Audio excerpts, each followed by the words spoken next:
Për gjithë ata që kanë një pyetje, ku është Partia Demokratike dhe opozita? Ndizni dritat e telefonave, ta shohin gjithë shqiptarët. Ku është populli opozitar? Ku është Partia Demokratike e Shqipërisë?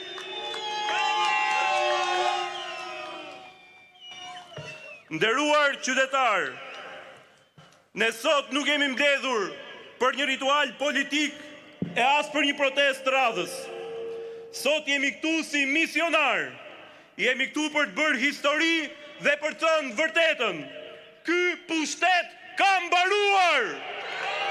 Edi Rama duhet jap dorëheqjen tani, jo nesër, jo pas zgjedhjeve, jo kur t'i le verdisa ti, tani. Këtu kranesh, në hijet e pushtetit që mishëron kjo godin, ka disa kohë që luhet një dramë e madhe. Frikë, dhunë, shantazh, thika pas shpine e tradhtime sortakësh. Zia ka rënë në pallatin e korrupsionit. Gjumi i tyre është prishur përfundimisht. Ata hynë dalin nga kjo godin, jo për qeverisur, por për dy arsye: për të zhdukur provat e krimeve dhe për të mbledhur prova kundër njëri tjetrit. Visi ka ruajtur mesazhet e Ballukut. Balluku ka ruajtur mesazhet e Palloshit, ndërsa Gysi i ka filmuar që të gjithë. Kamerat fsheta, telefonatat regjistruara, USB të ruajtura, përgjimen kasaforta, të gjitha mes bandës kriminale që ende guxon dhe e quan veten qeveri, ndërsa kreu i organizatës Edi Rama nuk di më as këtë mbroj dhe as këtë lëshoj. Miliarda euro të grabitura në çdo tender, në çdo kantier e në çdo pasuri publike e private sot nuk i bëjnë më derman. Sepse nderuar qytetar, ju e dini tashmë se mekanizmi përbindësh ka rënë. Me parat e pasurit e shqiptarve, kjo bandë siguroi për 13 vite me radhë vota, aleanca, mbështetje, lobim ndërkombëtar, Karlo Media, krim dhe luks të shprenuar personal. E gjithë kjo makineri u mbajgjall mbi frikën, presionin, dhunën ndaj qytetarëve, mbi shpopullimin masiv dhe përpjekjen e vazhdueshme për të likuiduar opozitën. Miliarda euro të zhdukura nga xhepat tanë, bashkë me shëndetin, edukimin, sigurinë rrugore, ato ushqimore dhe cilësinë e jetës. Kjo bandë detyroi të ikin nga sytë këmbët plot 1.1 milion shqiptar. Ama sot, të nderuar qytetar, historia është përmbysur. Ata që kanë frikë, ata që kërkojnë të arratisen, ata që fshihen, ata që nuk dalin më para njerëzve, janë pikërisht këta që qeverisin kriminalisht për më shumë se një dekadë. Ndaj sot dua t'u drejtohem të gjithë juve dhe mbi gjitha kreut të opozitës dhe të Partisë Demokratike profesor Dr. Sali Berisha. I drejtohem i gjithë demokratëve që nuk u përkulën, qytetarëve që nuk e shitën dignitetin, gazetarëve dhe njerëzve publik që nuk u blet, ju që denoncuat, ju që qëndruat, që folët atëherë kur ishte shumë e rrezikshme që të flisje. Ja ku jemi dhe sa shumë që jemi. Sot jemi këtu edhe për të dhënë një mësim final politik, mësimin më të vyer që një popull mund t'i jap mandatarëve të vet. Mandati nuk është pronë, nuk është privilegj, nuk është licencë për të vjedhur. Kush merr mandat është shërptori i qytetarëve e jo pronari i shtetit. Nëse vjedh, largohesh. Nëse shkel besimin, mandati mbaron. Nëse e trajton shtetin si plaçk, do të përgjigjesh para ligjit. Dhe miq, o sot, o kurrë, sepse ajo që do të vendosim sot do të jetë një precedent për të ardhmen, një precedent që nuk do të arrijë më askush ta përmbys. Askush nuk ka imunitet nga zemrimi qytetar.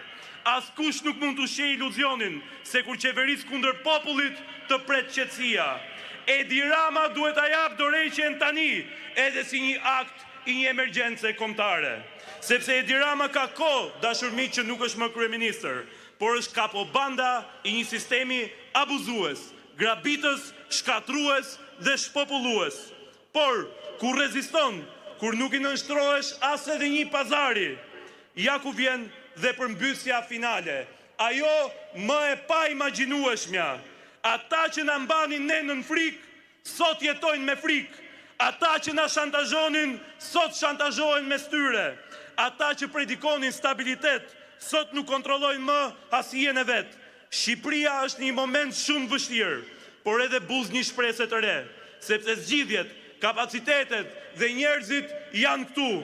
Ky vend nuk ka marrë fund. Fundi po u vjen atyre që investuan që kjo të ndodhte. Demokracia, miq, nuk vdes në një ditë.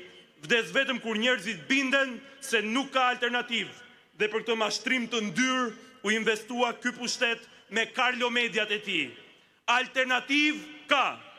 E nisëm betejën kundër grupit strukturuar kriminal 5D dhe ishim shumë pak. Thoshin nuk keni për t'ja dalë, se janë shumë fort, kanë miliarda dhe janë frikshëm.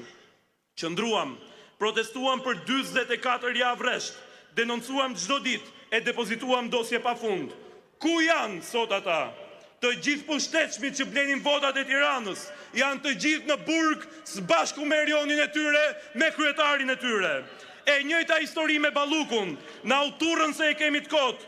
Bela Mafia nuk preket, është më e fortë se Rama. Denoncuam tunelin, denoncuam lotet e rrugëve, Tigrin 1 dhe Tigrin 3, Keshin, Arrëshën, dhe ja ku po i vjen ora dhe Ballukut, me gjithë bandën e saj, në përburgje, arreste e ndjekje penale. Por, të dashur miq, ne gjithë bashku do ta bëjmë dhe aktin e fundit pa na u dridhur qerpiku. Ne do ta largojmë edhe Edi Ramën.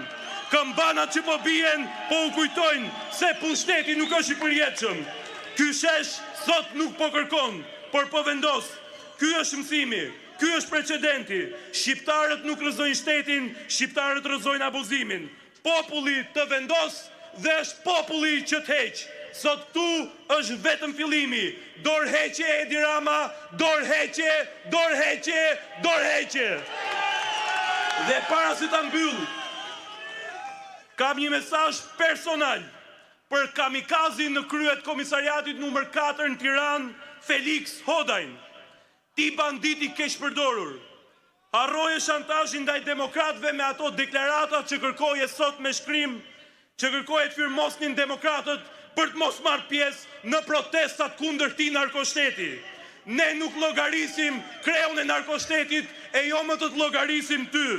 Guxo ti dhe shefat e tu dhe një herë të vetme ti binin qafë demokratëve dhe do të merremi personalisht me ju një e nga një.